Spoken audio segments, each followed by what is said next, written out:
Hey, what's going on, everybody? This is Greg. I am your co host for Schedule for One Fall. And I know you guys were probably expecting me and Frankie to be doing a review on Backlash, but we have a run in by the Ninja Nerd Warrior podcast. So what's really going on is Frankie is in Texas. Him and Miguel are at the Texas Frightmare convention, and I am sitting here back in Bakersfield, and I am jealous as shit. So I had this idea. We're going to try this little experiment. I'm going to conduct a live podcast. And by live, I mean I'm watching the show right now on the WWE Network. And this is what we're going to do. I am going to watch each match. I'm going to put this on pause while I watch the match. And in between matches, I'm going to come back and I'm going to give you my opinion on how that match was and what happened. This could be a phenomenal success, or it could be the drizzling shits. Either way, it should be entertaining. Crashing and burning is always fun for all. So I've started the podcast right now, and the first matchup is Seth Rollins defending his Intercontinental title against The Miz. And I'm going to put this on pause. I'm going to watch this match, and I will come back and I will give you my opinion.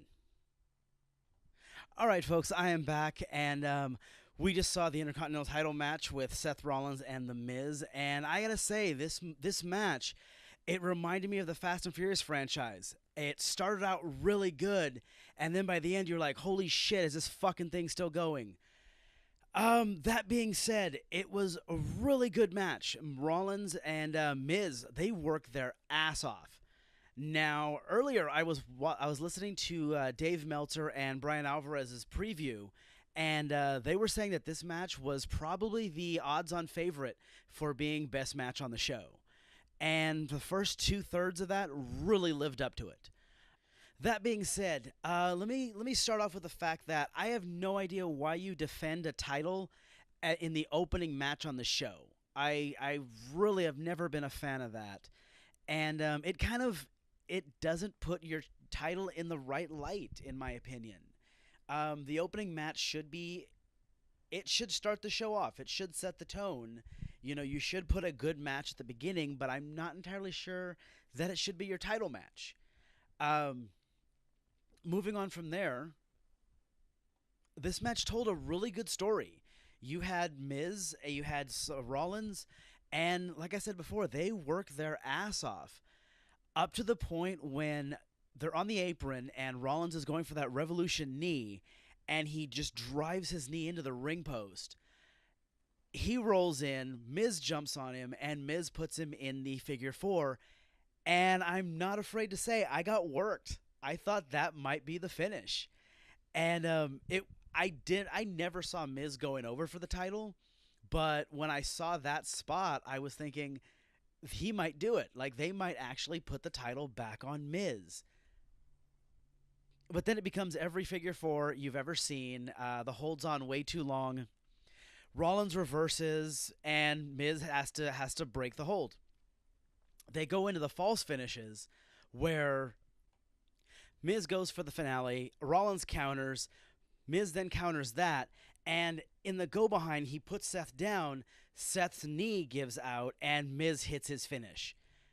Again, I got worked. I thought this might be the finish, but Rollins kicks out. Now, here's my second bitch of the match. You shouldn't kick out of finishes in the opener. Number one, it kills your finish.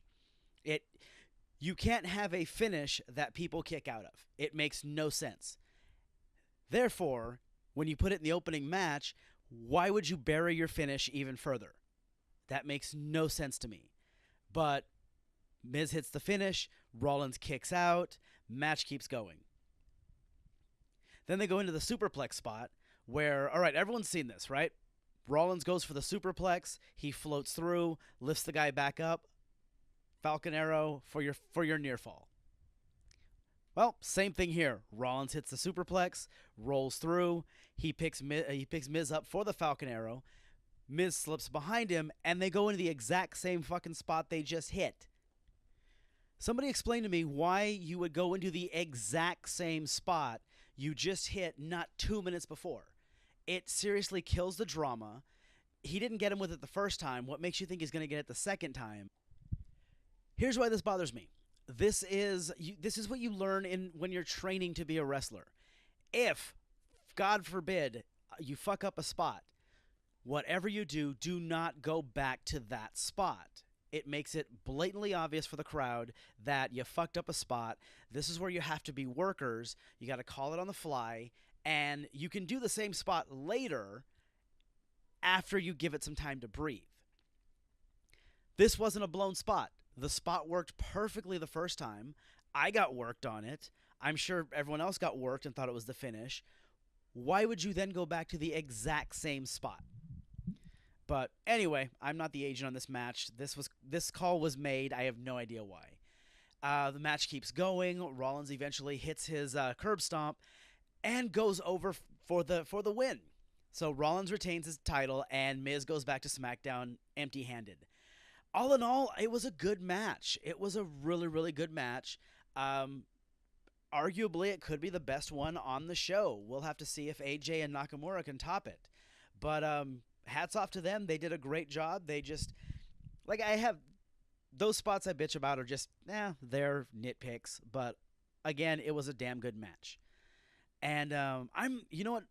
I'm not going to lie. I really like this reviewing each match afterward.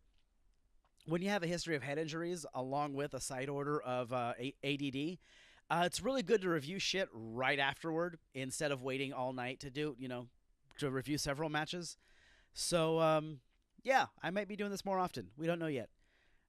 Truth be told, I'm just filling time because the second match has started, and it's the Raw Women's title, Nia Jax and Alexa Bliss. Does anyone expect this to be other than a shitfest? I don't see this going any other way. So, yeah, I've got the match on right now. I'm watching this with the volume off. I wish I could kill the video because this looks like it's going to suck a bag of dicks. So, anyway, I'm going to put this on pause, and I will be back right after this match. All right, folks, I'm going to break from format here. Well, I don't know. Can you call it a format? I've been doing this shit for like 15 minutes. Anyway, it's the middle of this match, and this is really irritating the fuck out of me. Basic wrestling psychology tells you that the big guy is going to be the heel, little guy is going to be the baby face, all right? Makes sense, right? See, there was this book one time called The Bible, and they had this story called David and Goliath. Guess who Goliath was? Goliath wasn't the fucking good guy. Goliath was the villain. Now, every big guy versus little guy story has followed that same format. Little guy's the good guy, big guy's the bad guy, all right? Now, somehow, WWE has figured out, at least they think they figured out, no, we don't have to do the same match. We'll make the big chick the baby face. We'll make the 5'0", 95-pound female the villain. Okay, so how do we do that? We say the big chick was bullied. The fuck? Why? Explain this to me. Seriously, somebody was watching Mean Girls and had an idea for this fucking feud. They just overlooked the fact that your babyface is 200 pounds bigger than your heel. Now, here's how you should have fixed this shit.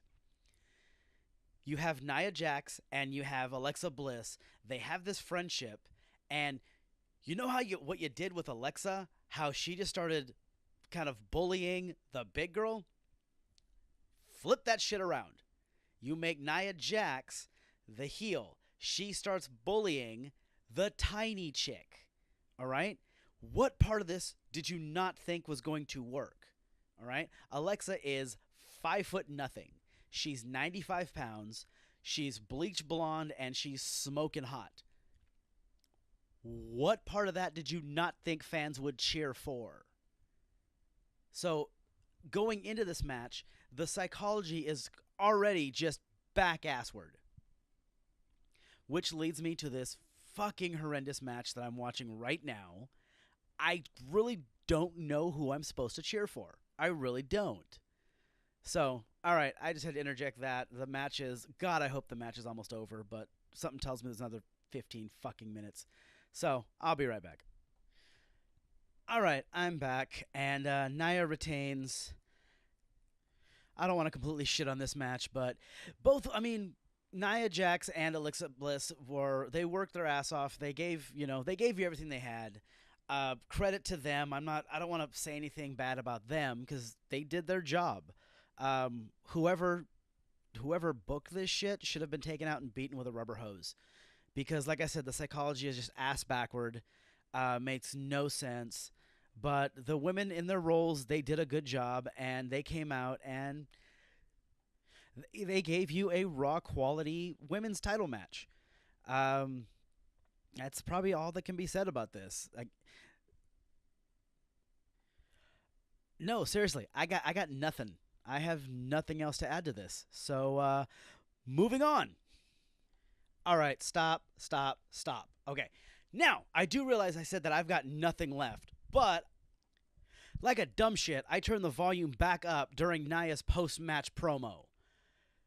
First off, the post match promo, not a bad idea. It's very UFC, it gives it just a very different feel. I like it. Problem: the people scripting this shit are fucking retarded. Nia Jax cuts his promo about being bullied and about how she cuts this great, the don't be a bully shit. Here's the problem. She's cutting the bullying promo in the middle of a ring owned by a company that is known for its bullying. Okay? That just pissed me off. Tell you what, why don't you go fucking talk to Mauro Ranallo about WWE's take on bullying? All right? Why don't you go out and talk to a guy named Joey Styles? Okay? Ask about his take on bullying and how he, in order to get bullying to stop, he had to knock JBL the fuck out on a European tour. Okay? That happened, folks. JBL is one of the biggest bullies. He has a reputation for fucking with people, and all of 5'6" Joey Styles had to knock him the fuck out to get him to stop. All right? So, you take that history of bullying by this company, and those are just two examples. And now I have to sit here and listen to Nia Jax cut an anti-bullying promo. Fuck you. I'm sorry, that just irritated the shit out of me, and I had to come back and say something. So, what's the next fucking match? That pissed me off. Okay, I'm back, and I've taken my Ritalin. I've calmed down.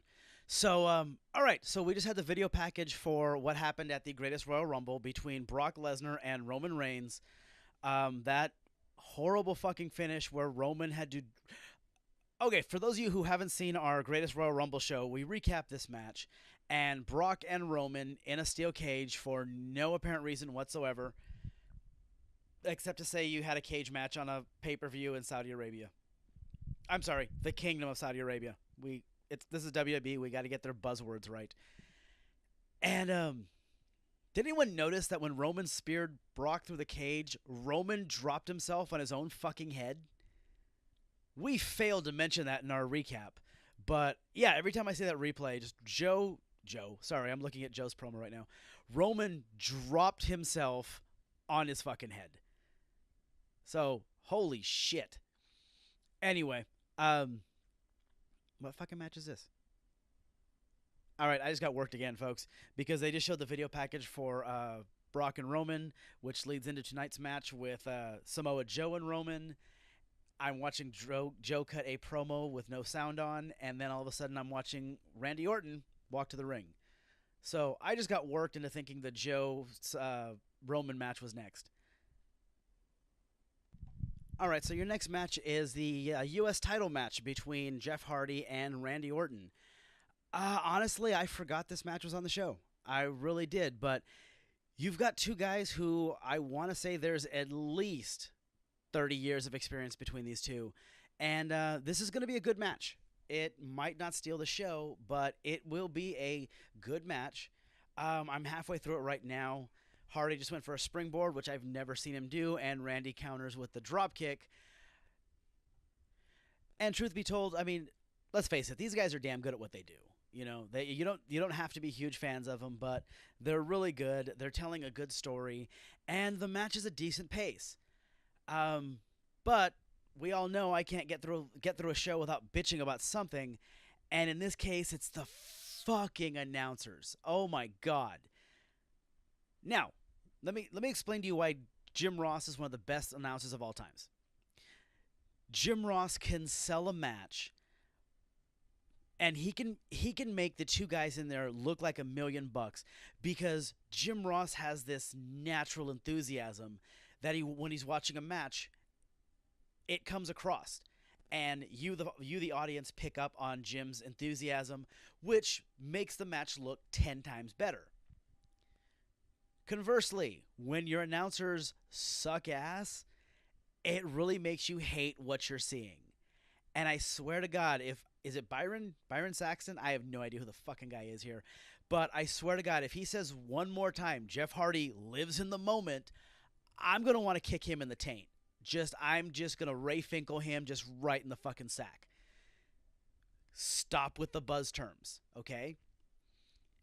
Be a fan of the match you're watching. Call the match like this is the greatest thing you've ever seen. Don't oversell it, but I want natural enthusiasm, okay? That's part of being an announcer. All right. That being said, like I said, this match is like halfway through right now, and I just had to chime in on that because because announcing is a big part of getting the match over. And when you have great announcers, it will make a mediocre match that much better. When you have shitty announcing, it will make you want to stab yourself in the face. So, all right, I'll be back. And we're back. That actually didn't take much longer than I thought it would. But Hardy goes over, retains the U.S. title, and like I said, this match didn't steal the show, but it was a well-worked match. It told a good story. They slowed things down when they needed to, and they exploded when it mattered. So, and then Hardy hits the stiffest swanton ever, and he goes over clean and retains his U.S. title. So we have Jeff Hardy retaining, we have Seth Rollins retaining, and holy shit, we've had no titles change hands so far. All right. Let's go to some commercials, huh? What do you say? Get in the ring. High flying, off the ropes insanity. Roman Reigns with the spear. Kinshasa. It's multi-man mayhem. Awesome. Dad, isn't my turn yet? It's only been 10 minutes. It's been 4 hours. Fuck you, you little shit. I bought them. All right, folks, and we are back with, all right, that was a cheap joke. I don't fucking care. I saw it. I thought it was funny. So I fucking went for it. Anyway, next match is Bryan Danielson. Excuse me, Daniel Bryan. I'm such an indie mark. I'm sorry. Daniel Bryan against Big Cass. And let me reiterate. You have a David and Goliath story. Who's your heel? Who's your face? Your little guy is the good guy. Your big guy is the villain. See, this is actually being done properly. So, anyway, that match is up next. And I really hope Daniel's got his working boots on because Cass, not a great worker. And now he's not a great worker, and he's coming off a knee injury. So Cass is going to have to work his fucking ass off here. And I hope Bryan can carry him. So anyway, let's see how that match goes. I'll be back. All right, guys, I'm back. And credit where credit's deserved. That was a really good match. Cass didn't do a whole lot, but Cass doesn't have to. Okay, so that's the best part about being a big guy, folks. You don't have to do a lot. Just make sure that what you do looks good. All right? Cass did 4 fucking things. He did a boot, he did a chop, he did a clothesline, and he missed a lot. When you're a big guy, you don't have to do a whole lot. You really don't. It's up to the little guy to sell his ass off. In essence, the little guy, ideally, would be your more experienced person, and he's going to bump his ass off. He's going to sell for you, and that's exactly what Daniel Bryan just did. He just sold his ass off, and my favorite spot in this match was the finish. So Bryan goes for the label lock. He's got the arm draped, and he's got that omoplata on, and he's trying to get that crossface. And Cass is doing a good job of, he's pulling Daniel's right arm away. Daniel can't get his hands clasped, and Daniel just proceeds to fucking hit the shit out of him with his forearms. He just starts fucking crushing this guy with these crossface forearms. And I'm not gonna lie, I fucking popped for those because it looked real. As a matter of fact, I wouldn't doubt it if Cass is down on the mat going, fucking hell, dude, calm down. But it looked fucking great. You have a little guy who got the big guy trapped in his hold. The big guy's trying to keep it, from he's trying to keep the hands from clasping, and Brian just takes his free hand and starts drilling him in the temple with these forearms.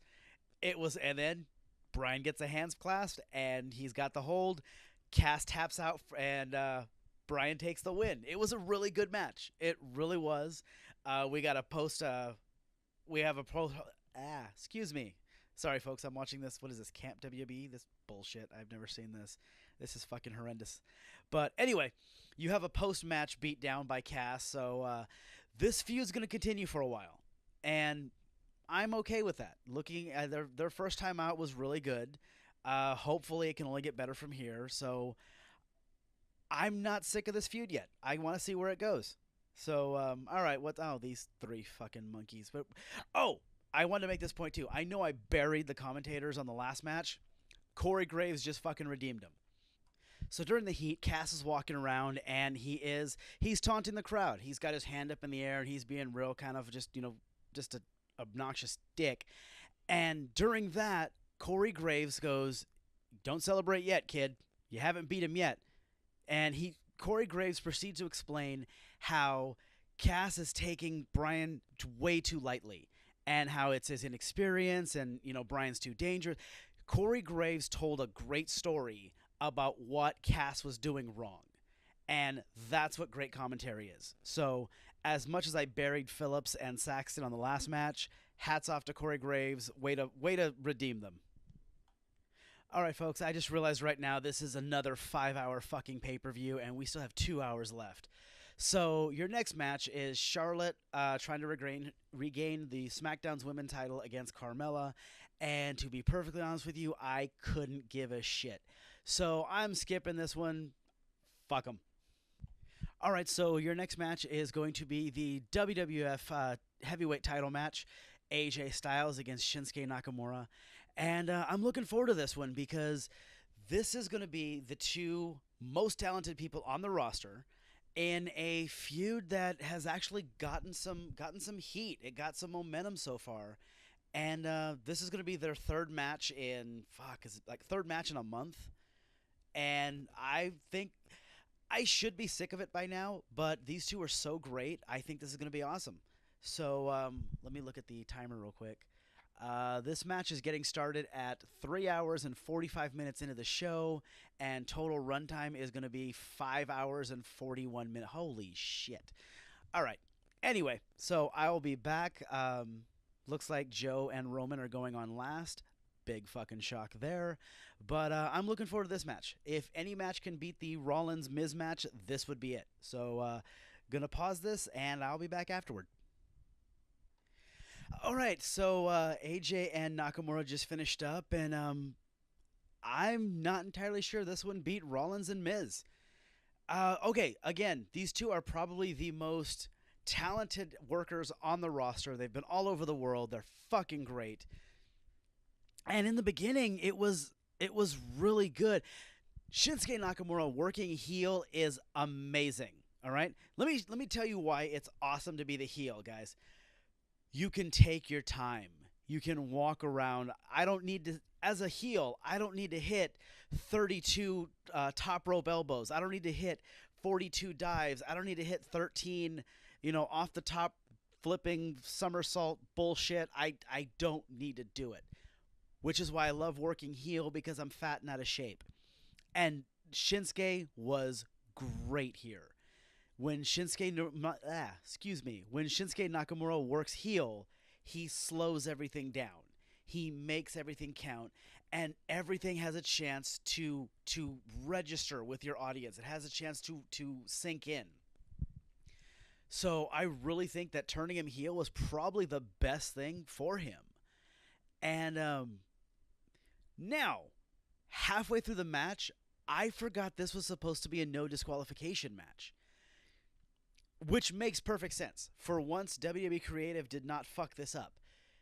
You have the match at Mania.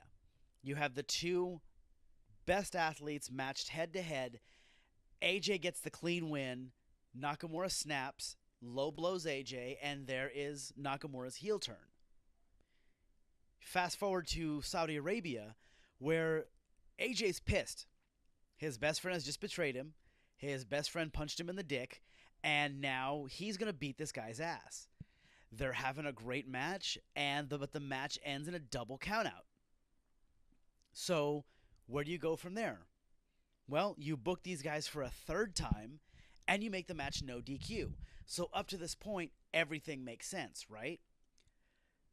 These guys didn't even take advantage of the no disqualification stipulation until halfway through the match, which is fucking great. I forgot it was no DQ until Shinsuke goes outside, he grabs a chair, and he's got the most maniacal grin on his face. Nakamura has the best facials in wrestling. I'm sorry, it is fucking great because Shinsuke just has this evil fucking smile on his face with this chair in his hand. And he throws the chair in. He's getting ready. He suplexes AJ onto the chair, which looked like it sucked. It looked like it fucking sucked because AJ's right leg just comes down across that chair, and the chair's flipped over. When you take a chair shot, you take it on the seat, so it's a flat surface impacting you right on the back. The chair is flipped over, so the seat is facing down, the lips of the chair are straight up, and AJ just takes his fucking sideways bump on this chair, and it looked like it sucked. Nakamura covers him. AJ kicks out. So Nakamura sets up for the Kinshasa. He sets up. He goes for it. AJ takes that same chair and throws it straight into Nakamura's knee, which is a fucking great spot. However, the chair rebounds off of Nakamura's knee right back into AJ's face. Now, if taking an exploder bump onto the chair didn't suck, having that same chair rebound back and catch you just right in the fucking eye socket, oh my god, poor fucking AJ Styles. AJ is split open hard way, and he's just bleeding all over his face. But AJ's a fucking pro and just says, fuck it, keep going. Nakamura's selling his knee, which is what the spot was designed to do. And AJ locks on the calf crusher, and I'm like, okay, this is the finish. Because it's a perfect setup. Shinsuke goes for the Kinshasa. AJ throws the chair right into his knee, which that looked like it sucked also. AJ ends up in the calf crusher. This would be the perfect time for Shinsuke to tap out. But no, Shinsuke fights out of it, turns into a triangle. AJ takes a triangle and tries to counter into the Styles Clash. That gets countered. And these two just end up beating the shit out of each other. And they're doing the yay boo spot where they're trading punches. Just the Rocky Balboa, Apollo Creed, where they're just, one guy gets a shot, next guy gets a shot. And they go back and forth, just trading knees. They're trading forearms. And this set up the perfect finish because Shinsuke drops down to one knee, hits AJ with a low blow, which is how we got here in the first place. That's really good storytelling. But instead of selling for too long, AJ drops down, hits Nakamura with a low blow, which, again, I pop for that one. Because it's like, oh, you hit me in the nuts, I'm going to hit you back in the nuts. And both guys are down, both guys are selling. They're pulling each other back up, and they're trading punches again. The crowd's getting really into this. And AJ hits him. Shinsuke hits him. AJ hits him. Shinsuke hits him. And the crowd's getting into this. They're chanting, yay, boo. It's perfect. They both go for a low blow. They end up kicking each other in the nuts simultaneously. They both go down, and the referee's counting. He gets to 1, 2, 3. Nobody's going down. Excuse me, nobody's getting up. And referee gets to 6. He's at 7. And I'm sitting there going like, no. They are not going to end it like this. 8, 9, 10. And that referee calls for the bell. And these people lost their shit. These people in New Jersey were fucking pissed. And I really can't say I blame them. I really can't. Because there's nothing worse than a good match with a really shitty ending. And this match just ended on a double dick kick. Both guys go down, can't answer the referee's 10 count. Referee rules this a draw. So yeah, these people were pissed. And you know what? I'm not even mad. I'm really not, because I've never seen a match end on a double dick kick. That was just history in the making right there. And this feud obviously is going to continue. So, and again, just like the Daniel Bryan and Kaz match, I'm not angry about that. These guys have had 3 matches. They've all been 3 really good matches. The finish to the second, the finish to the first led to the second match. Finish to the second led to the third. I think this feud has been booked really, really well, considering which company we're talking about here. So, all right. Now, we are going to go from that match into the tag match, which another one I totally forgot was on this show. This is Braun Strowman and Vince's new favorite black man, Bobby Lashley. If you don't realize that this man is the new chosen one, fucking get a clue. Like, he's clearly the new chosen one. And against Sami Zayn and Kevin Owens. So I'm gonna put this on pause.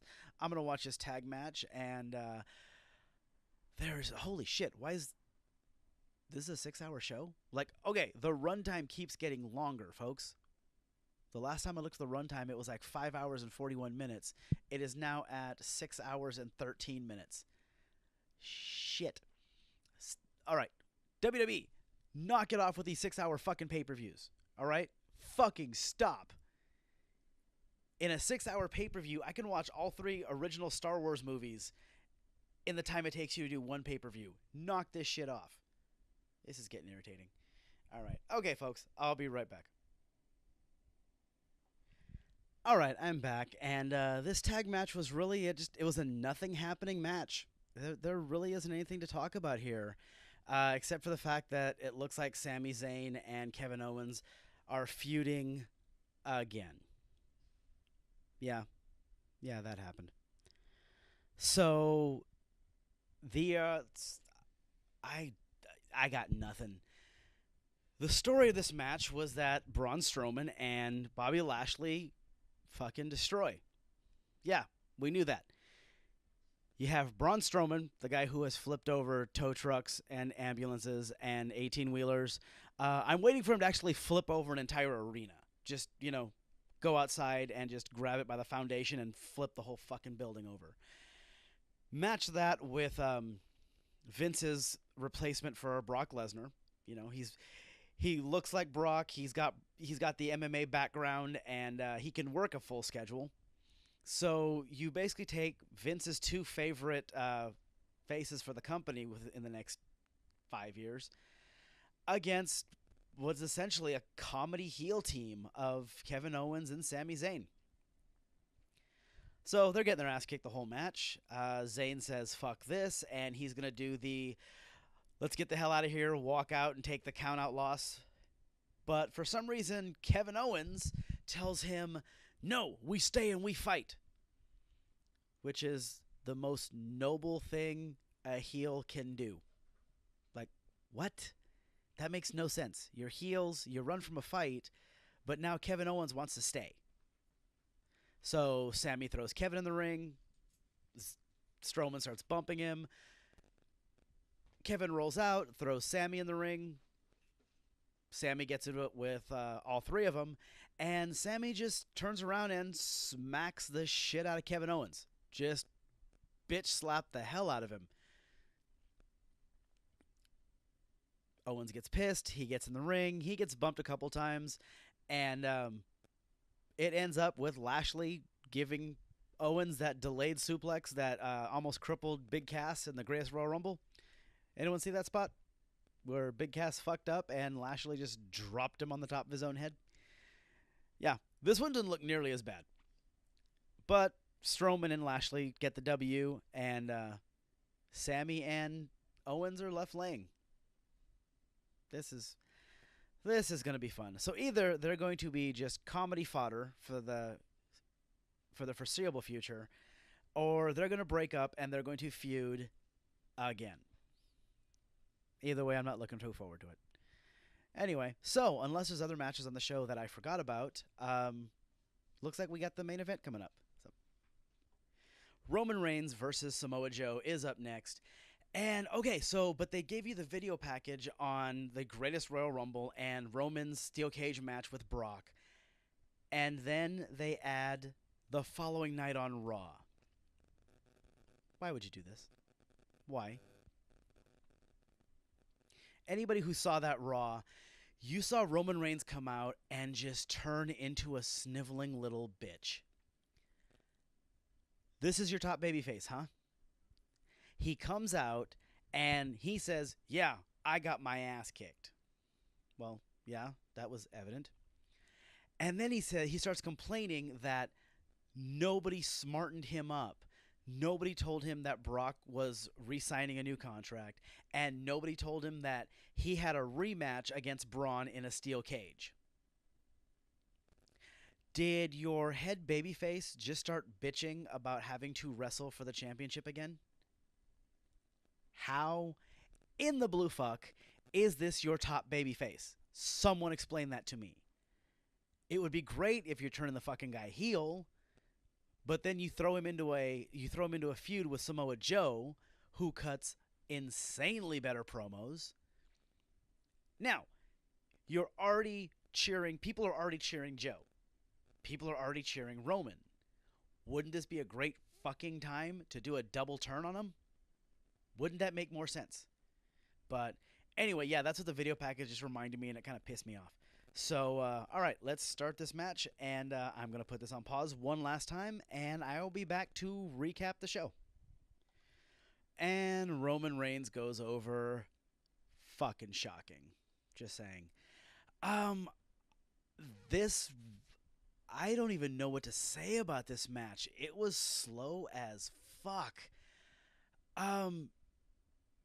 Where do I start? Joe, all right, number one, Joe is a phenomenal worker. Joe is a fucking great worker. Roman Reigns, I think incredibly underrated. This match sucked. It really did. Remember I was talking earlier about when you're the big guy, when you're a heel, you don't have to you don't have to rush things. Take your time, let everything set in. The cliche that they always gave us in wrestling school was Godzilla didn't sprint to level Tokyo. And Joe is a perfect model of that. And that's a story that Joe was always told. He's a big guy, he takes his time, but he's explosive as shit. So he can still do the planchas through the ropes. He can still do some, top rope stuff. But this was Chinlock Palooza. Holy shit, this was slow. And this match got no fucking heat. It really didn't. I guess I'm getting ahead of myself. So the match starts with Joe taking a cheap shot and jumping Roman before the opening bell, which for the story they've been telling the last 3 weeks is perfect. It's how you should have started the match. And you do the overly dramatic, Joe just whoops Roman's ass for about 3-4 minutes straight, throws him back in the ring, and the referee separates him and asks Roman, can you go? Can you go? And of course, Roman, being the valiant fucking babyface, says, yeah, I can go, start the match. And then we had 37 minutes of just fucking chin locks. Even Randy Orton was fucking bored by this match. Holy shit. And even when, during the comeback, I mean, you killed this crowd. This crowd just saw one rest hold after another, and they got bored. They really just got bored. So when Roman burns his comeback, nobody gave a shit. You know, Roman, okay, first off, you're coming off a feud with Brock Lesnar, where literally all Roman did was Superman punches and spears. That was it. The last two matches have been nothing but Superman punches and spears. And guess what? The crowd didn't give a shit then either. And now you're expecting to make this big fiery babyface comeback with the same two moves I've been watching for the last 6 weeks. Nobody gave a shit. And it just, Roman hits his spear, Joe puts him over, and that's it. That was your match. I mean, it was a physical match when they got going. But unfortunately, they got going about 9 minutes after they lost the crowd. So this main event sucked. It really did. I expected, when you have guys this talented, I expect the agents to put together a better match than this. And no, somebody, again, that whole idea of taking somebody out back and beating him with a rubber hose, line up the agent who put this match together, because fuck that guy. So that was it. That was Backlash. And I have to say, I want to say Rollins and Miz had the best match of the night. They both worked their ass off. I mean, take nothing away from Shinsuke and AJ, but you have a great match with a shitty finish. I thought they would have done more. All right. And then again, you have Daniel Bryan, who just worked his ass off, made Big Cass look like $1,000,000. I mean, he really put Cass over. I know Cass he tapped out. I know Cass tapped out at the end, but Cass came out looking better for this because Daniel Bryan is an artist at what he does. He was fucking phenomenal. So, yeah, that was Backlash. I really hope that, not bad for a dual-branded pay-per-view. It was pretty good, but 5 fucking hours? Like, no. We can't do this once a month now, so it's not that bad. So, all right, guys, that was the show. Again, that was the Ninja Nerd Warrior podcast doing a run-in on Schedule for One Fall. Frankie and Miguel will be back. What'd they say? No, Frankie and Miguel will be back this week, but the next show is Money in the Bank on June 19th. He had a commercial earlier in the show, but it was before the Joe and Roman match, so I've completely blocked it out. I want to say June 19th is the Money in the Bank pay-per-view, so pretty certain that Frankie and Miguel will be back by then. So we'll be doing another live show for that.